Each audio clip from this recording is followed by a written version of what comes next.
भारत में अपराध के बाद कनाडा भाग रहे हैं। कनाडा ऐसे अपराधियों के लिए सेफ हाउस बन गया है। Tensions are high between India and Canada.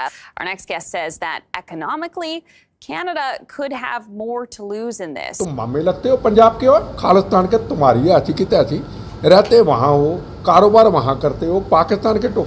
US में अपराध तो आतंकी और भारत में अपराध तो आतंकी क्यों नहीं? खालिस्तानियों के मुद्दे पर पश्चिमी देशों का दोहरा रवैया क्यों है आखिर? खबर और जो सामने आ रही है वो ये, उसके डॉक्यूमेंट सामने हैं। निज्जर जो था, निज्जर जो कि मारा गया, ठीक है, उस निज्जर को अमेरिका ने नो फ्लाई लिस्ट पे लगा रखा था अपने कंट्री में। कोई रीजन रहा होगा ना, जो उनकी अपनी क्रेडिबिलिटी पूरी दुनिया में, मेरे ख्याल से कनाडा की क्रेडिबिलिटी खराब हो रही है। बिल्कुल, उन्होंने अपने आप को इस काबिल कर दिया है कि कनाडा जैसा मुल्क उनसे सॉरी करने के लिए मजबूर हो गए। ठीक है, ऐसे और हमारे यहाँ पे अफगानिस्तान के साथ कोई इशू हो जाए ना, तो अफगानिस्तान बाढ़ उठा के ले जाता है, उतार के ले जाता है। जस्टिन ट्रूडो ने हरकत की है, आई एम श्योर कि कैनेडियन भी इससे एग्रीड नहीं है। 26 दफा एक्सट्रेडिशन की 26 केसेस इंडियन गवर्नमेंट जो है वो कह चुकी है 26 लोगों के बारे में कैनेडियन गवर्नमेंट को कि उनको एक्स्ट्राडाइट किया जाए। इस तरह से कोई स्टेटमेंट दे के दोनों काम का, और वो इंडिया ज़ाहिर है बड़ी पावर है, बड़ी बात है, बड़ी इकोनॉमी है।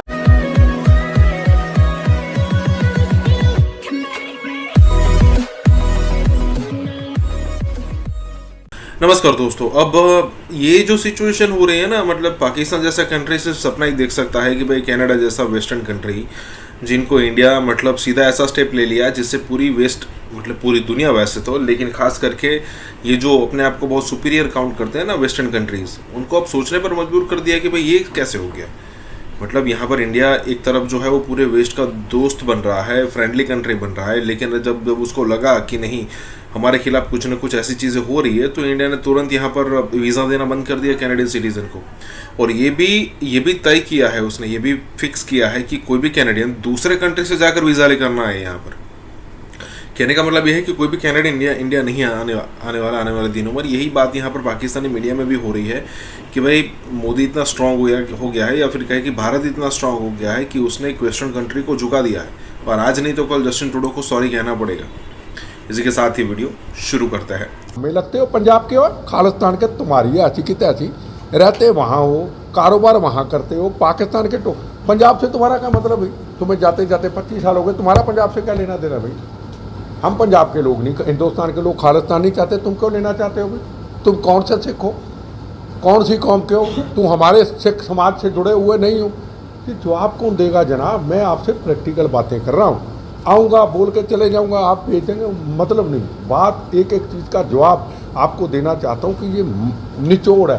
अब कनाडा के अंदर उनके हालात क्या है? लिबरल पार्टी जो है वो खुद बिलोंग करते हैं लिबरल पार्टी से, लेकिन उनके अब पास खुद इतनी सीटें मौजूद नहीं हैं, और उन्हें साथ जगमीत जो है उनकी सपोर्ट जरूरत है। वो उनकी पार्टी का नाम न्यू डेमोक्रेटिक पार्टी है।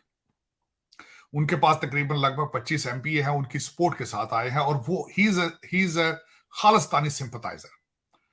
अब इनकी पॉपुलैरिटी, अच्छा, उसके बाद मैं दूसरे नंबर पे जो मैं डिस्कस करना चाहूंगा कि कनाडा के हालात इस वक्त कोविड के बाद बहुत खराब है, इन्फ्लेशन के हवाले से, अनएम्प्लॉयमेंट के हवाले से, यहां तक के ट्रकिंग इंडस्ट्री जो है कि बहुत पॉपुलर थी हमारे साउथ एशियन, खासकर सिखों के जो उनके अंदर, वो लोग अपने ट्रक बेच कर घरों को छोड़ कर वापस इंडिया तक जा रहे थे। यहाँ हालात इतने खराब।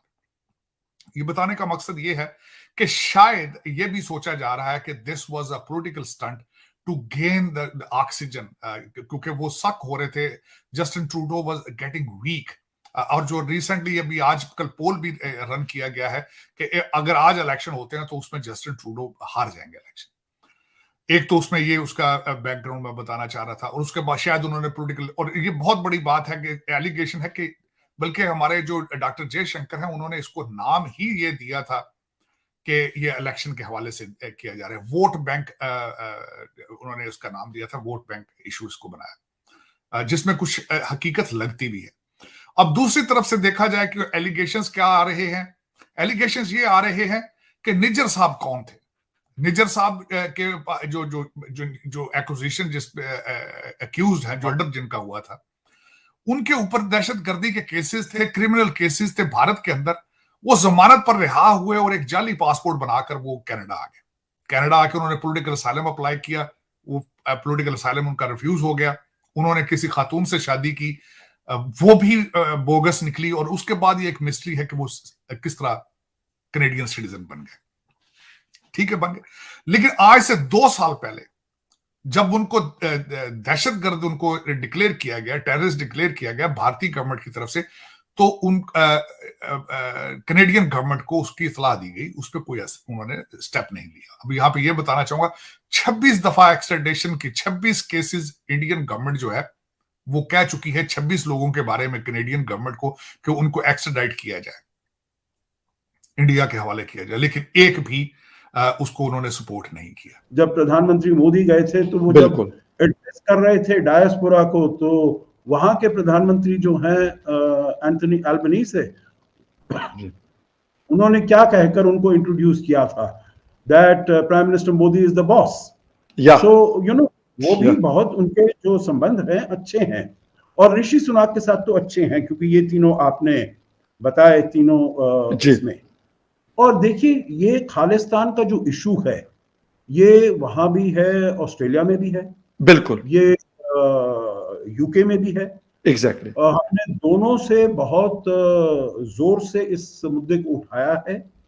दोनों प्रधानमंत्री ने इन ओपन फोरम उन्होंने कहा है that strictest action will be taken against the perpetrators of these crimes. जो भी वो उसको आपके टेम्पल्स को वो करते हैं, डिफाइल करते हैं या ग्राफिटी पेंट करते हैं वगैरह वगैरह, उनके विरुद्ध एक्शन लिया जाएगा। They have not taken, fuck साहब, refuge behind the plea, जो ये फ्रीडम ऑफ स्पीच है, फ्रीडम ऑफ एक्सप्रेशन है, ऐसा नहीं कहा उन्होंने। उन्होंने कहा हम एक्शन लेंगे।